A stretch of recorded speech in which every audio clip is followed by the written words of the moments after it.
Dito nga po sa part na to, naisipan kong bumaba muna ng ospital para makapag-isip kasi nga po namumroblema kami sa pambayad dito sa ospital na to. Dahil napakalaki po ng bill namin, 45k po. Kaya minsan naiisip ko na bakit kami pa ang binigyan ng ganitong problema samantalang mabait naman kami mag-asawa, matulungin kami pareho. Pero talagang ganun ang buhay tuloy pa rin sa pag-iikot. Sa part na yan para akong nadidepress na kasi hindi ko na alam kung anong gagawin ko. Parang pinanghihinaan ako ng lakas ng loob.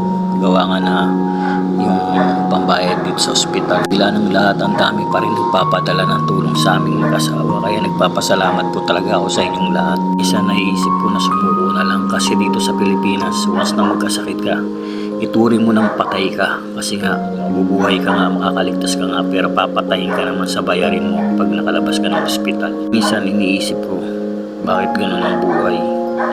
Hirap ka na nga, pinahihirapan ka pa ng kapwa mo. Tagang ganun eh.